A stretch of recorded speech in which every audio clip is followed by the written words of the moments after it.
바벨론 포로에서 돌아와서 가장 먼저 해야 할 일은 성전 건축이었습니다. 그러나 여러 가지 이유로 인해서 성전 건축이 중단되었을 때 하나님은 학개 선지자를 보내어서 말씀하셨습니다. 너희가 여호와의 전을 건축할 시기가 아직 이르지 아니하였다라고 생각하고 있지만 성전이 황폐한데 너희가 좋은 집에 사는 것이 옳으냐라고 질문하셨습니다. 하나님을 가볍게 여기는 태도로 인해서 많이 뿌릴지라도 수확이 적고 먹을지라도 배부르지 않고 마실지라도 흡족하지 못한 결과를 초래했다라고 말씀하셨습니다. 오늘 본문 말씀은 좀 다르죠. 하나님이 안식할 집을 지어드리는 것이 큰 의미가 없다. 한 번은 성전을 제대로 빨리 지어드리라 해놓고 또 그 이전에 이사야 선지자를 통해서는 집이 필요 없다는 거예요. 하나님의 보좌는 하늘이고요, 그분의 발판은 땅이고 그분은 모든 것을 가지고 계신 분이기 때문에 하나님께 집 지어드리고 갖다 바치고 하는 게 하나님을 기쁘시게 하지 못한다. 그렇게 이사야 선지자를 통해 말씀하셨습니다. 오래전에 솔로몬이 성전을 지어 봉헌할 때 길이 27m, 너비 9m 정도 되는 건물을 하나 지어 봉헌하면서 이런 기도를 드렸어요. 하나님이 참으로 땅에 거하시리까? 하늘과 하늘들의 하늘이라도 주를 용납하지 못하겠거든 하물며 내가 건축한 이 성전이오리이까? 우리 성도들 가운데 교회당 안에는 하나님이 계신 것 같은데 버스 안에는 안 계시고 집에 갈 때 밖에 교회 밖으로 나가면 하나님이 거기는 못 보고 계시다, 이렇게 생각하는 분들이 계실지 모르겠어요. 솔로몬은 그렇게 생각하지 않았어요. 성전을 지어 봉헌하지만 여기 좀 계세요 하는 의도로 지은 게 아니라는 거예요. 유대인들은 3층천이 있다고 믿었는데 하늘 위에 하늘, 그 위에 하늘이 있다 할지라도 거기에 하나님 계시기에도 좁은 거예요.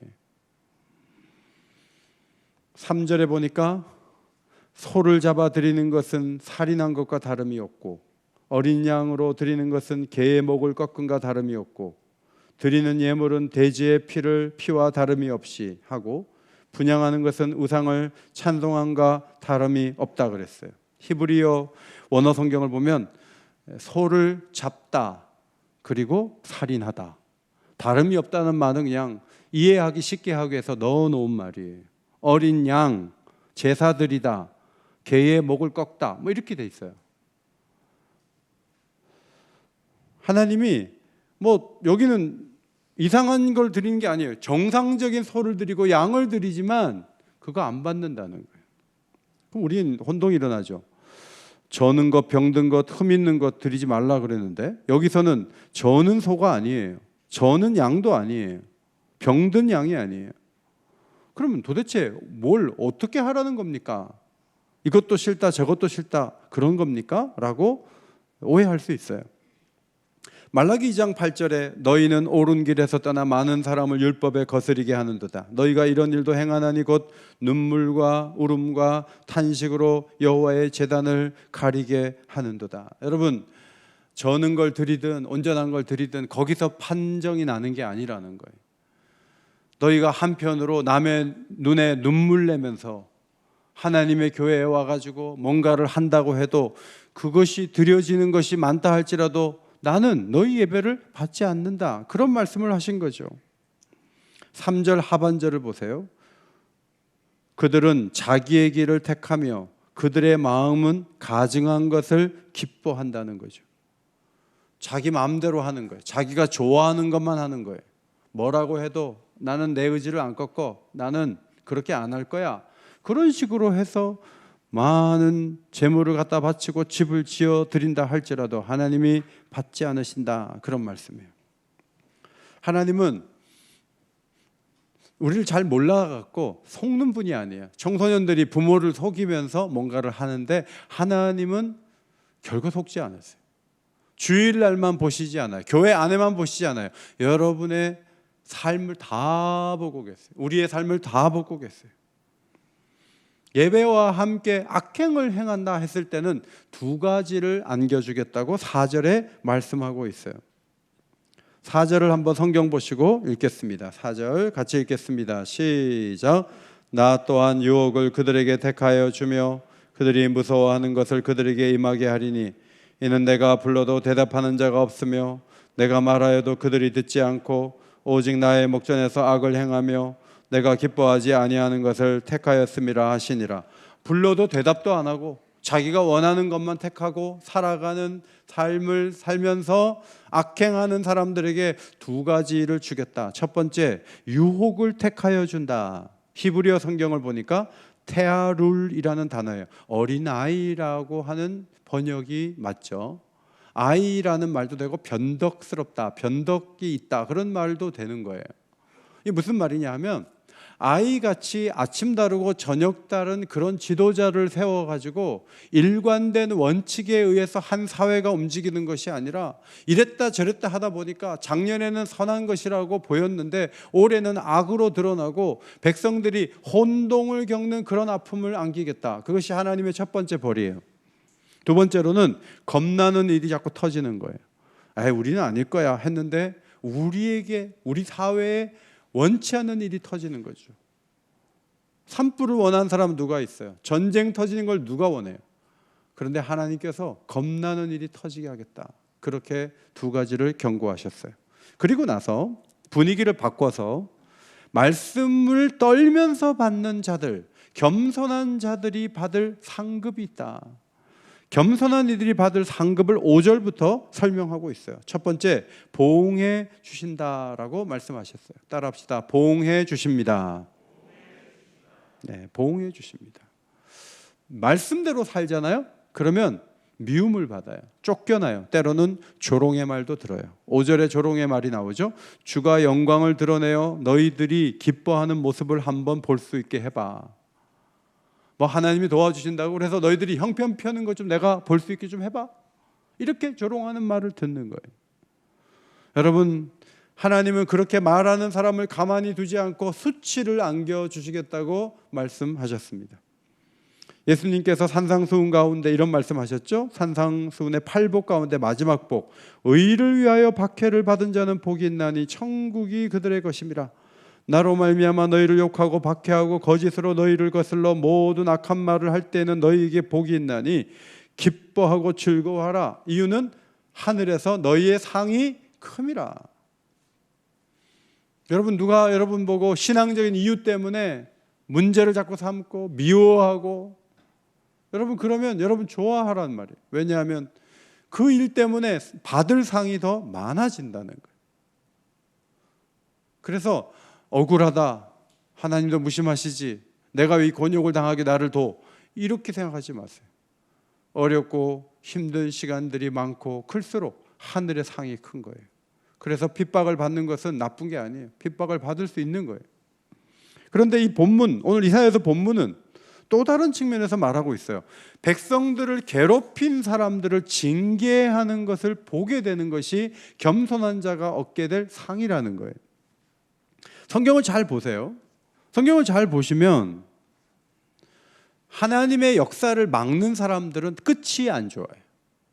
갑자기 다 사라지진 않아요. 그런데 하나님의 일을 자꾸 막고 안 되게 하고 비난하고 이런 사람들은 하나님이 손을 대세요. 성경은 그것을 계속 보여줘요.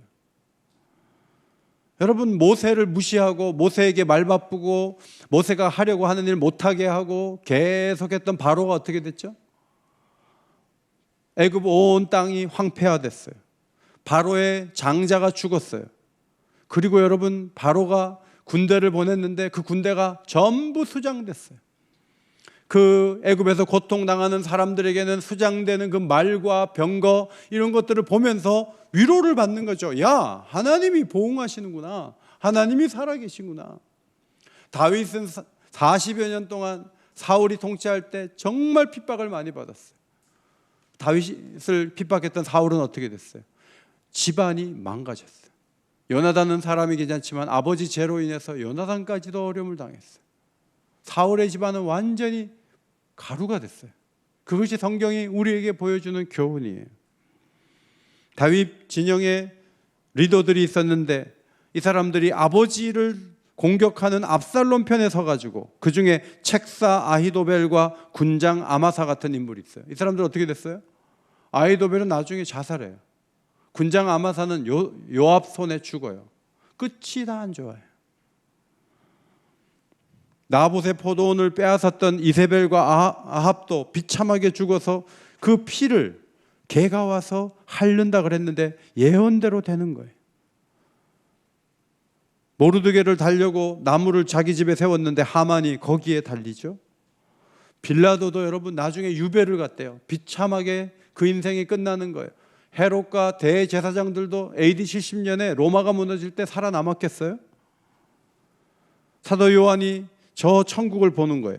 백마탄 자가 하나님의 종들을 핍박하고 피 흘리게 한 사람들을 심판하는 장면을 보는 거예요. 동영상을 보는 듯. 하늘에 있는 군대들이 그 백마탄 자를 따르는데 희고 깨끗한 세마포 옷을 입고 있었어요. 그런데 백마탄 자는 흰 옷인데 붉게 물들었어요. 진노의 포도즙 틀을 밟을 때 피가 옷에 튄 거예요. 그 피는 누구의 피예요? 교회를 핍박하고 교회를 비난하고 코로나 시대니까 교회는 절대 가지 말라고 과대 광고를 하면서 아예 이 종교를 이 세상에서 밀어내려고 그렇게 하려고 했던 사람들, 다른 건 다 되면서 교회는 안 된다, 교회는 필요하기 원치 않는 악이다, 교회는 사라져야 된다, 이것을 세뇌시키기 위해서 수많은 보도를 열심히 보냈던 사람들, 하나님이 징계하실 거예요. 평화롭고 아름다운 교회를 나쁘게 말하고 교회를 흔들고 교회 지도자들을 함부로 폄훼하고, 여러분 그런 태도와 그런 생각들이 벌을 받아요.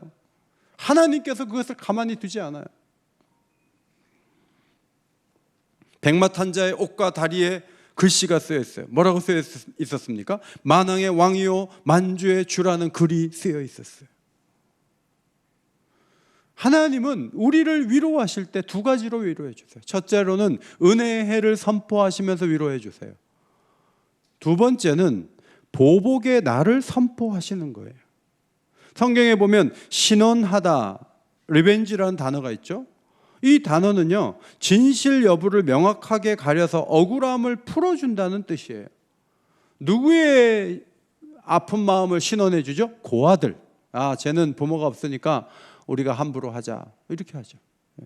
약자들.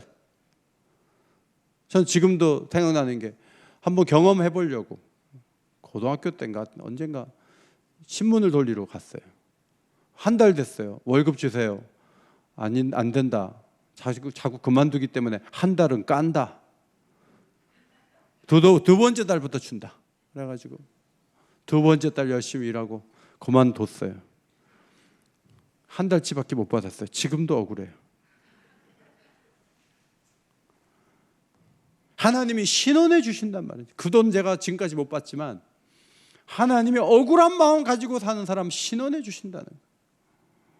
6절에 보니까 성전에서 소리가, 떠드는 소리가 들려요. 무슨 소린가 하고 이사야가 들어보니까 하나님이 원수들을 야단치는 소리예요. 꾸짖는 소리예요. 너희들 내 백성들을 이렇게 함부로 했냐, 왜 이렇게 핍박했냐, 왜 이렇게 조롱했냐 하고 막 야단치는 소리가 들리는 거예요. 속이 후련해지는. 2023년을 맞기 전에 여러분 마음에 답답하고 억울한 마음이 풀려지기를 주의 이름으로 축원합니다. 억울한 게 많으면 얼굴을 못 펴요. 그냥 만사에 그냥 억울한 게 많아요. 집에도 억울한 게 많고, 교회도 많고, 사회 직장 생활에도 억울한 게 많고, 그런 분들이 많아요. 진노하심에 하나님께 원수를 맡기고 진노하심에 맡겨가지고 이 억울함이 풀려야 돼요. 그리고 마음을 환하게 갖는 것이 하나님의 축복이에요. 첫 번째 상급. 두 번째 상급은 생명의 역사죠. 심판과 보응은 7절부터는 희망과 풍성함으로 바뀝니다. 그릇에 이 묻은 더러운 것들이 제거해지고 매춘부와 같은 그 시온이 신부와 같이 아름다운 시온으로 되어서 열방의 어미가 되는 귀한 축복이 임하게 될 것이라고 약속해 주셨어요. 7절에 보니까 시온은 진통하기 전에 해산하며 고통을 당하기 전에 나말을 낳았다 그랬어요. 여러분 산모들 가운데 진통하기도 전에 애를 낳는 경우가 있습니까? 없습니까? 있어요. 무통주사. 무통주사를 맞으면은 안 아프고 애를 낳는대요. 그런데 이 시대는 그런 게 없던 시대예요. 반드시 산모는 진통을 하고 아이를 낳게 돼 있어요.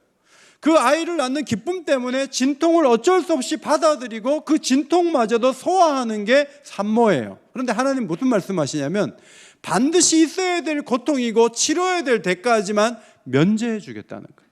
그리고 그냥 아이를 안는 그런 축복을 주시겠다고 약속해 주셨어요. 이방 종교는 대가를 지불해라. 심청이를 바다에 빠뜨려야 돼. 그래야 뭐가 되는 거예요. 아버지가 앞을 못 보는 사람인데 그 심청이를 갖다 실행을 시키는데 동네 사람들이 동원이 되고 그 심청이는 얼마나 억울하겠어요. 그렇게 해가지고 뭔가 문제가 해결되는 게 이방 종교의 특징이에요. 그런데 기독교 신앙은 그런 게 아니에요. 물론 우리도 대가를 필요할 때가 있어요. 우리도 헌신해야 될 때가 있어요. 그건 우리가 감사해서 하는 거예요. 우리가 대가를 지불해 주니까 그제서야 하나님이 그것 보고 해주는 게 아니란 말이에요. 정말 결정적인 대가는 누가 지불해 주셨어요? 예수 그리스도께서 지불해 주셨어요. 예수님이 십자가에서 우리 대신 하나님의 아들이 죽어주시고 우리 보고는 너희들이 형벌받아서 죽을 필요가 없다라고 말씀해 주시고 놀라운 길을 열어주신 것은 마치 산모가 고통 없이 아이를 낳게 되는 축복과 같은 놀라운 은혜를 보여주는 것입니다. 이사야서 65장에도 그들이 부르기 전에 내가 응답하겠고 그들이 말을 마치기 전에 내가 들을 것이다 그랬어요. 아니 부르기도 전에 어떻게 응답해요? 말을 아직 안 끝냈는데 어떻게 다 알아들어요? 그만큼 긴밀하고 그만큼 사랑하고 그만큼 관심이 있고 그만큼 도와주고 싶다는 거죠. 능력의 하나님이 그렇게 전에라는 단어를 쓰면서 말씀을 하셨습니다. 축복에는 두 단계가 있어요. 1단계는 이사야 65장 21절 그들이 가옥을 건축하고 그 안에 살겠고 또 포도나무를 심고 열매를 먹을 것이다 그랬어요. 자기가 지은 집에 자기가 살고 자기가 심은 나무 열매를 자기가 먹는 거예요. 당연한 거죠. 그러나 계속 전쟁이 있고 고통하던 시대에는 그것도 어려운 거예요. 하나님이 안전하게 하시겠다. 꽤 긴 시간 평화를 보장해 주셔야 이것도 가능한 거잖아요. 그래서 헛수고하지 않도록 도와주시겠다는 거죠. 2단계 축복은 더 크게 주시는 거예요. 신명기 6장에 나와요. 내가 건축하지 아니한 크고 아름다운 성을 얻게 하시며 내가 채우지 아니한 아름다운 물건이 가득한 집을 얻게 하시며 내가 파지 아니한 우물을 차지하게 하시며 내가 심지 아니한 포도나무와 감람나무를 차지하게 하사 내게 배불리 먹게 하겠다고 약속을 하셨어요. 이사야서 6장 10절 11절 그 앞에 말씀은 마음을 다하고 뜻을 다하고 힘을 다하여 주 너희 하나님을 사랑하고 자녀에게 말씀을 부지런히 가르치라는 말씀이 그 앞에 나오거든요. 그런 사람에게는 하나님의 놀라운 선물이 주어진다고 했는데 오늘 본문에는 산통이 없이 아이를 안게 해주겠다는 말씀이에요. 7절을 보면 자카르라는 남자아이를 안는다고 하지만 8절에 보면 바네하라는 아들들, 이 벤에서 나오는 복수형을 써요. 그래서 아들들을 낳았다라고 얘기를 해요.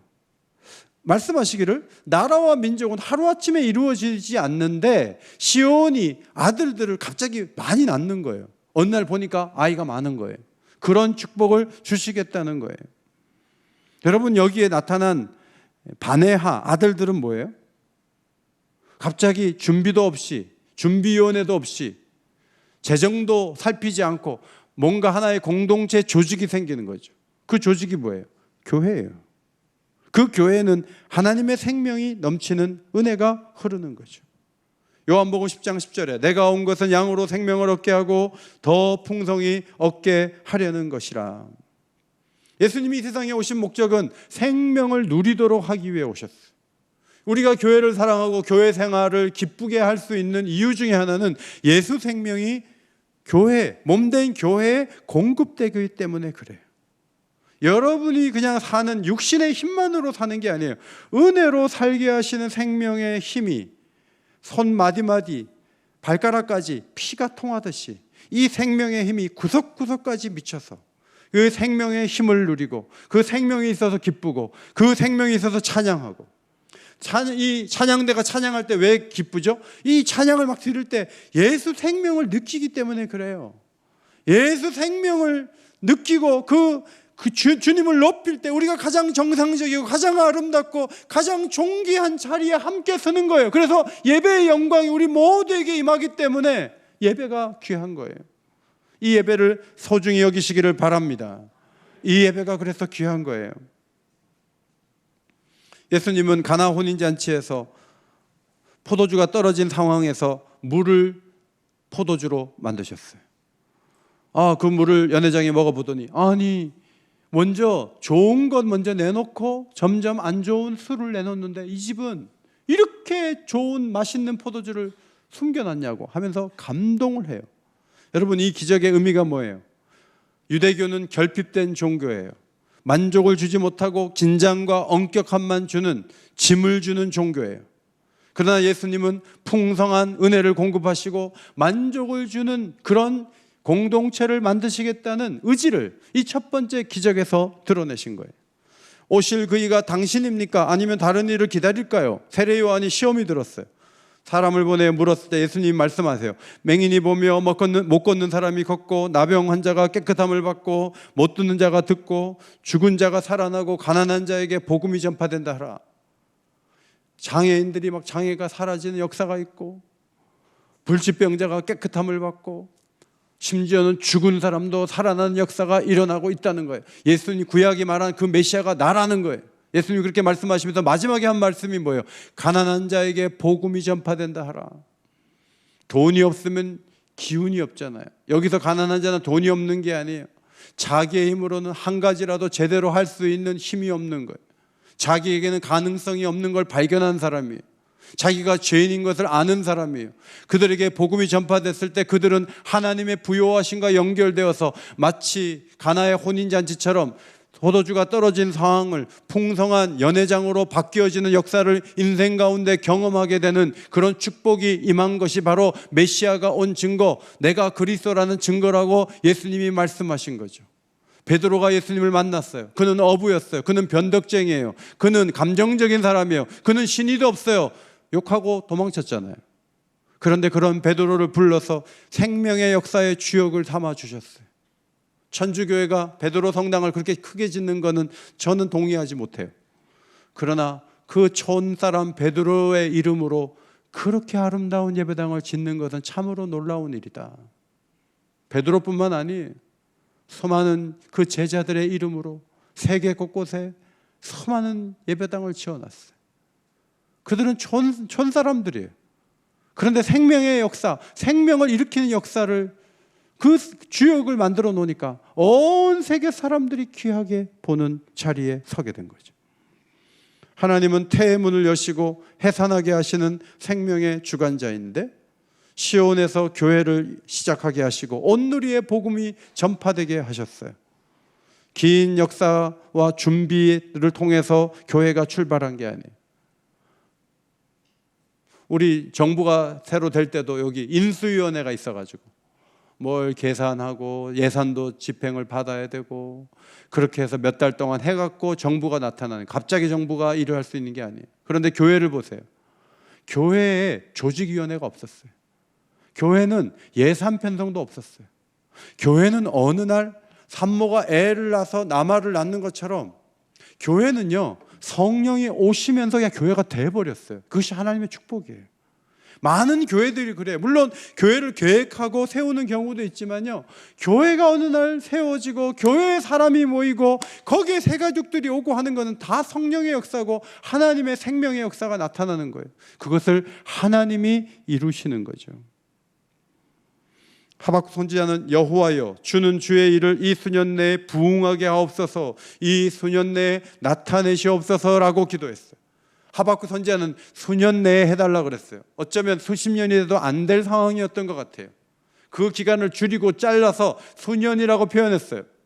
그런데 오늘 이사야는 산모가 어느 날 갑자기 애들을 낳는 것처럼 갑작스러운 공동체의 등장과 생명의 역사를 예고하고 있습니다. 특별히 아이를 말해요. 많은 축복을 왜 아이를 거쳐서 얘기할까? 사실 아이는 젊은이들에게는 피곤한 존재고 없을수록 편하고, 개는 키우다가 남줄 수도 있는데 아이는 키워가지고 어떻게 할 수도 없고, 그래가지고 아이를 안 낳으려고 그래요. 그런 관점에서는 이 말씀을 이해하기가 굉장히 어려워요. 그러나 여러분, 아이가 있으면요 얻는 것이 많아요. 아이는 웃음을 줘요. 아이가 나중에 커서 또 아이를 또 낳아요. 재생산의 역사가 있어요. 할아버지 할머니가 아이를 좋아하는 이유가 뭐예요? 자기네는 수고하지 않아요. 즐기기만 하면 돼요. 애가 그냥 와서 웃으면 막 그것만 웃으면 하고, 그냥 가끔 한 번씩 10,000원씩만 주면 돼요. 그런데 그 부모는 애를 키우느라고 고생하잖아요. 그런데 오늘 말씀은 고생 쏙 빼놓고 남아를 주겠다, 아들들을 주겠다, 하나님의 어떤 공동체가 나타나서 생명의 역사에 풍성한 은혜가 나타난다고 설명하고 있어요. 성도 여러분, 교회 생활 가운데 예기치 못한 기쁨을 누리는 축복도 얻게 되시기를 주의 이름으로 축원합니다.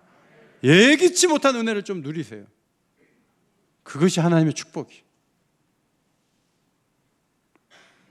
오늘도 2부 예배 때 어떤 분이 오셨는데, 아래층에도 예배당이 있어요? 예배실이 있어요? 내려가 보세요. 오더니 이렇게 보고 가시려고 그랬길래 제가, 제 방에 좀 올라가시겠어요? 아니요. 보통은 아니요. 제가 다음 주에 올게요. 보통 그랬는데 네. 그리고 올라오셨어요. 제가 지금 3부 때 기분이 좋아요. 그 어르신이 올라와가지고 저하고 얘기를 하고 내려가셨거든요. 오늘도 또 신선문 집사님이 또 결혼할 교수를 데리고 와가지고 오늘 등록했어요. 얼마나 기분이 좋은지 몰라요. 이름이 김규수예요. 얼마나 감사해. 그분이 믿음 생활 잘 하실 것 같아요. 그러니까 신선문 집사님이 교수를 데리고 올 줄 누가 알았어요? 예기치 못한 은혜잖아요. 여러분이 그런 일이 안 일어날 거라고 확신하세요? 2023년도에 예기치 못한 기쁨이 있게 되기를 주의 이름으로 축원합니다. 그것이 하나님의 큰 축복이거든요. 세 번째, 위로예요. 예루살렘은 과거에 슬픔의 도성이었어요. 왜냐하면 끌려가고 불태워지고 아픈 시간을 보냈기 때문에. 그러나 이제 이 성을 보며 기뻐할 수 있다고 말씀하셨습니다. 하나님의 평강이 강같이 흐르고 하나님의 영광이 넘치는 시내같이 하시겠다고 약속하셨어요. 11절에 보니까 어머니 품에 안겨 흡족하게 모유를 공급받은 아이의 모습, 무릎 위에 앉혀져서 어머니 품에 만족한 그 모습, 그것이 바로 시온 백성들의 모습이 될 것이다. 시온이 낳은 아들들의 모습이 될 것이다 라고 약속해 주셨습니다. 무엇보다도 예루살렘, 시온에서 받을 수 있는 축복이 뭐예요? 위로예요. 위로 그러면 보혜사를 떠올려요. 보혜사라는 말의 의미, 파라클레토스는 컴포터라는 말이에요. 위로자라는 뜻이에요. 성령이 하시는 일은 위로하는 일이에요. 저는 예배 때마다 여러분이 성령의 위로를 받게 되시기를 주의 이름으로 축원합니다. 지금 우리가 교회에 오셨는데 10,000원짜리 하나씩 선물을 주면 그 10,000원짜리 갖고 위로받아요? 아유, 집에 이거 또 있는데 이거 왜 또 줬어? 처치곤란이야. 요새 물질이 많아서 그래요. 물질만 갖고 위로를 받을 수가 없어요. 근데 성령이 아무것도 안 준 것 같은데 예배 시간에 오시면요 위로를 받아요. 어떻게 위로받냐면 사도행전 7장 55절, 스데반이 성령 충만하여 하늘을 우러러 주목하여 하나님의 영광과 및 예수께서 하나님 우편에 서신 것을 봤다 그랬어요. 여러분, 성령이 오시면요 하나님의 영광이 보여요. 성령이 오시면 보좌 우편에 예수님이 계신 게 보인다고요. 지금 눈앞에는 돌을 들고 죽이려고 하는 사람들이 있어요. 근데 그 사람들의 사나웠고 동의하지 않는 얼굴로 쳐다보는 그 얼굴을 보는 것이 아니라 하나님의 얼굴을 보는 거예요. 이것이 하나님이 성도를 위로하시는 방법이에요. 여러분, 교회 생활하면서 하나님을 더 많이 생각하고 하나님을 더 크게 바라보고 하나님을 직시하는 은혜가 여러분에게 있게 되기를 주의 이름으로 축원합니다. 그것이 우리가 받을 큰 축복이에요. 그냥 말 꺼내면 하나님께서 이렇게 말하는 사람 은혜 받은 사람이에요. 그런데 뭐 떨어지고 집값이 반토막 나고 뭐 그런 말 자꾸 하는 사람은 별로 은혜 받지 못한 사람이에요. 은혜로운 얘기를 하려면 하나님을 봐야 돼. 하나님이 보여야 돼. 그 다음은 사도행전 9장 31절에 성령의 위로로 진행하여 수가 더 많다. 여러분, 성령이 위로해 주시잖아요. 많이 모여요. 많이 모여요. 이게 축복이에요. 지난주 금요일 날 선교대학원에서 사역하시는 김성욱 교수님이 이런 말씀하셨어요. 1970년대 100명 정도의 선교사가 해외에 갔대요. 10년이 지나고 1000명이 갔대요. 20년이 지나서 10,000명이 갔대요. 그리고 10년 후에는 20,000명이 갔대요. 여러분, 이때는 어떤 기간? 한국교회 부흥기예요. 지금은 이분들이 연로해져서 이제 돌아올 때가 됐어요. 지금은 젊은이들 가운데 나는 선교사 가겠어요 하는 사람이 너무 없어가지고 지금 선교 기간마다 난리예요. 여러분, 교회도 언제 위로받죠? 새가족이 많이 오면 성도들이 밝아져요. 여러분이 심으로 간 이유는 오늘 3부 예배에 새가족이 없어서 그래요. 새가족이 막 오고 또 오고 그러잖아요. 그러면 여러분 막 위로받아요. 위로받아요. 2023년도에는 수가 많아져서 예배 때마다 위로받는 우리 모두가 되기를 소원합니다. 가만히 앉아서 지나가다 들리는 사람만 보는 것이 아니라 복음을 전해야죠. 예수 복음 없으면 어차피 멸망이에요. 예수 복음을 전함으로 더 많은 사람들이 모이고 그리고 위로를 받는 거예요. 사도행전 15장 28절 성령과 우리는 이 요긴한 것들 외에는 아무 짐도 너에게 지우지 아니하는 것이 옳은 줄 알았다 그랬어요. 성령은 어떤 분이죠? 할례 안 받아도 구원받을 수 있어. 꼭 그거 안 해도 돼. 예수를 믿으면 하나님 자녀 될 수 있어. 유대인 이방인 가리지 마. 이게 성령의 음성이고 예루살렘 교회는 그것을 순종했어요. 교회 생활의 어려운 것 가운데 하나는 짐이 많다는 거예요. 너무 많은 조직이 있어요. 너무 많은 일을 해야 된다고 생각해요. 그러면서 기쁨이 없는 거예요.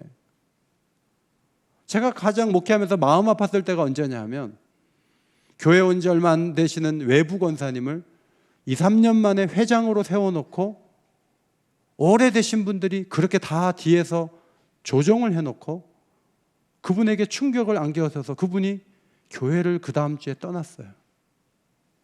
저는 지금도 너무 마음이 아파요. 자신들이 하기 싫으면 남에게도 맡기지를 말지. 왜 뒤에서 교회 온 지 얼마 안 된 사람에게 그 무거운 일을 하라고 할까? 근데 그 무거운 일을 우리는 왜 계속 해야 될까? 즐겁게 교회를 해야 되는데 너무 조직이 많고 너무 할 일이 많은 거예요. 여러분, 성령은 그런 무거운 짐을 내려놓게 하세요. 꼭 해야 되는 것? 네. 여러분, 그러지 마세요. 자유롭게. 여러분, 시어머니들께 말씀드려요. 명절날 이번 명절은 안 와도 된다.